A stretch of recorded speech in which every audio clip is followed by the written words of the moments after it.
The Retreat, Callum, Part 2. Working in the service industry, Callum knew he signed up for his fair share of drama. It turned out waiting on other people hand and foot resulted in a lot of steam to blow off behind the scenes. And Callum knew it was much better to keep his mouth shut when it came to talking about other people's business. He'd learned that the hard way. But Callum couldn't deny that the drama was part of the allure of the job. It kept him on his toes. Callum O'Neill was born and raised in the foothills of the Rocky Mountains. He and his older sister Caitlin were what was commonly referred to as silver spooners. Their father was a beloved pediatrician in their hometown, and their mother was a gifted interior designer. As a result, they lived a charmed life. Callum and Caitlin attended affluent private schools in their youth, and their nanny carted them to a wide array of extracurricular activities. It turned out that with two aloof working parents, the kids spent most of the time with their nanny, Sasha. Sasha was the first person to teach Callum how to cook. She was from the Ukraine, and she had worked in a fine dining restaurant before moving to the States. Callum remembered being mesmerized by the movement of Sasha's hands while cutting up vegetables. He loved how she eyeballed recipes and knew how to fix something with just a taste. She had been the first one to tell him that he had a gift, and that boat of confidence stuck with him. As Callum and Caitlin grew older, their differences became more apparent. Caitlin excelled in school, dazzling teachers and their parents. Callum, while very smart, did not have the patience or desire to succeed in an academic environment. After elementary school, his parents threatened to pull him out of private school if he didn't clean up his act. Instead of feeling punished, Callum was thrilled. He begged to attend the public school where all of his friends, whom his parents weren't fond of, attended. His parents begrudgingly agreed. That was where he'd met Daphne. Unfortunately, his work ethic did not improve. Instead, he found himself falling into a bad crowd. He experimented with drinking and drugs, and it was easy to get away with it when his parents were so busy. He had parties at the house when they were out of town, and once the neighbors called the cops. He flunked every class freshman year despite doing well on the tests he actually took. He remembered being called into the counselor's office the last day of his freshman year. Mrs. Ramirez had pushed Callum's transcript across the table with one manicured finger. "What's really frustrating about this is that you're smart, Callum," she had said. She tapped her pointy red nails on the scarred wood. Callum had been silent. He was mentally counting down the minutes until he was allowed to leave. "Look, it's my job to look out for you, and I'm telling you now that you're headed down a bad path," Mrs. Ramirez said. "But you said it yourself," Callum said. "I'm smart. I can take care of myself." "You need help, Callum, because it seems like you're doing everything in your power to keep yourself from achieving your goals," she said. "Do you even know what my goals are?" Callum asked. "I've never even talked to you before today." Mrs. Ramirez shifted uncomfortably in her chair. Callum didn't back down. "Did you ever consider that maybe my goals aren't what everyone else wants them to be?" he asked. He thought of his father, who was only proud when Callum was interested in the same things as him. Mrs. Ramirez pursed her lips and stared at Callum for a moment. She sighed, running her hands through her frizzy hair. "Okay, Callum, what are your goals? To drop out of high school? To end up on the streets?" she asked. "What is this, an after-school special? Not everyone who drops out of high school ends up on the streets," Callum said.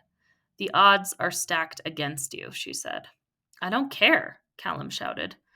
"Do you care about anything?" she asked.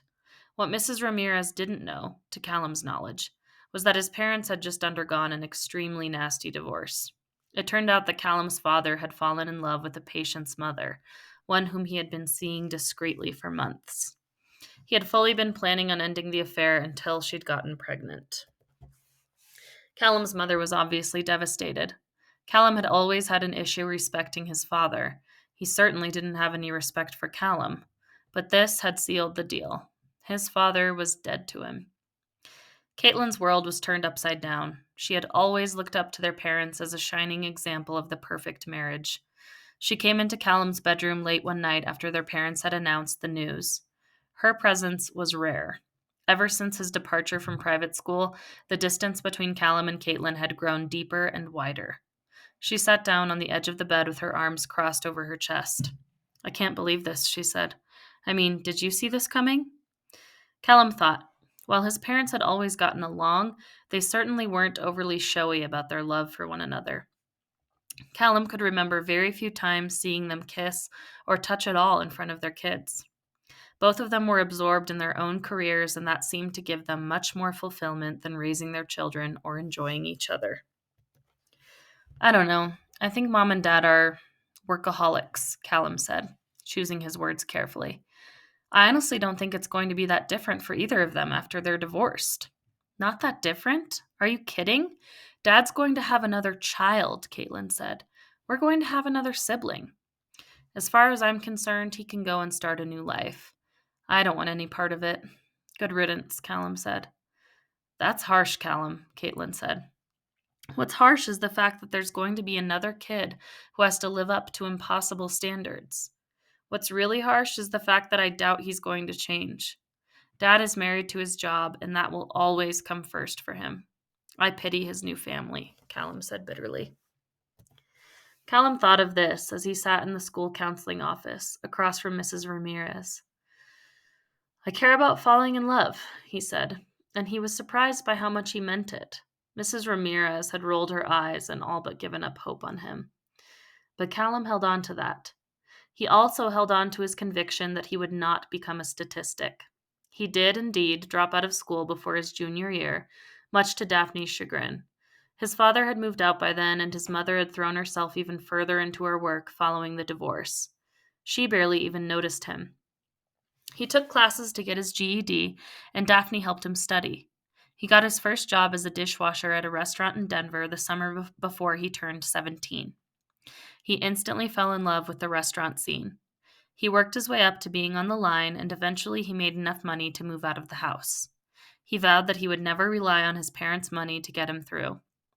He moved into a small apartment in Denver, and he relished the fact that, although it was small, it was a place that was completely his.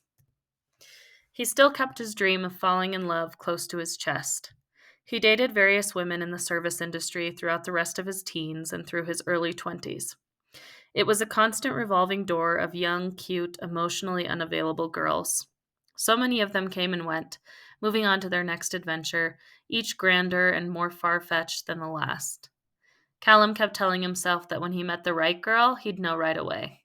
And the moment he saw Grace, a serious, soft-spoken freshman at the University of Denver, he knew that she was the one. When they fell in love, he promised himself that he would always make her a priority. He wouldn't fall in love with work more than with his wife. And he'd done his best to stick to that. But lately, his best hadn't seemed to be enough. The truth of the matter was, Callum loved work. He delighted in waking up early with a mission to accomplish. He relished the aching in his feet at the end of the day, a tangible reminder of his hard work. When he was at work, the hours often slipped away from him.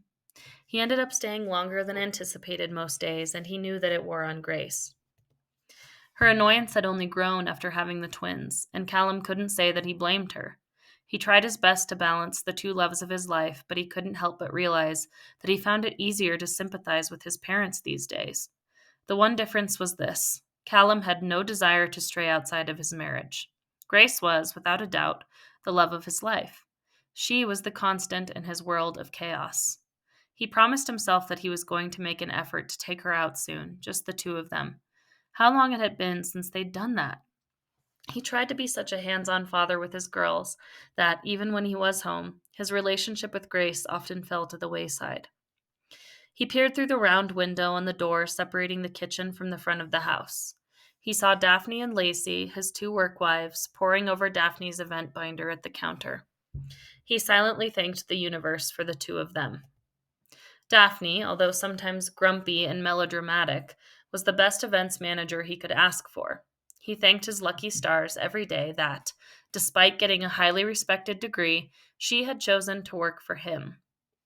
She paid attention to the important details, and she always had a backup plan for her backup plan.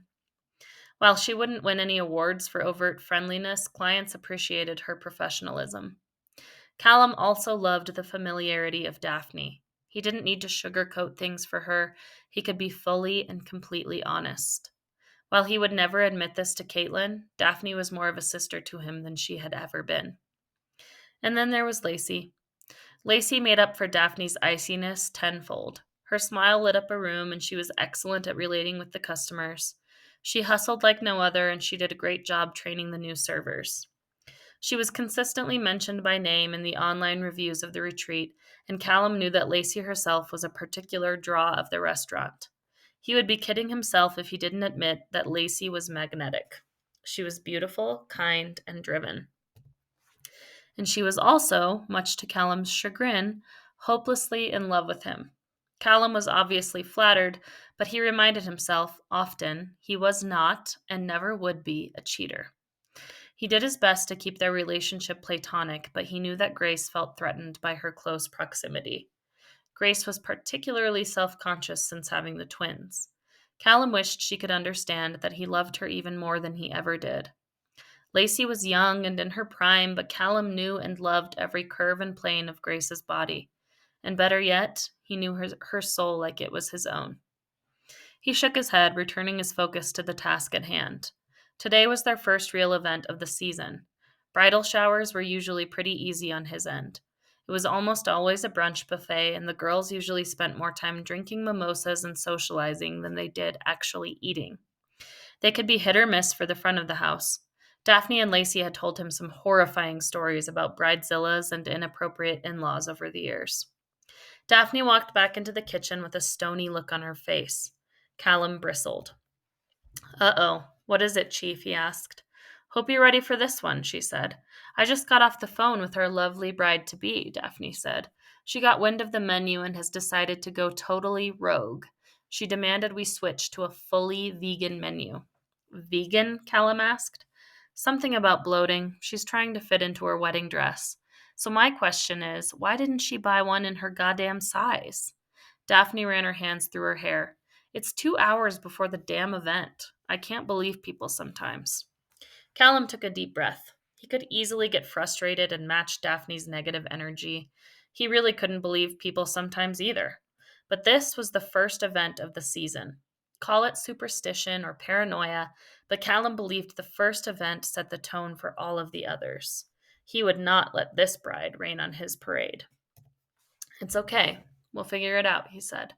When Daphne left, he tore up the function sheet and started brainstorming a brand new menu. This was how he worked best, under pressure.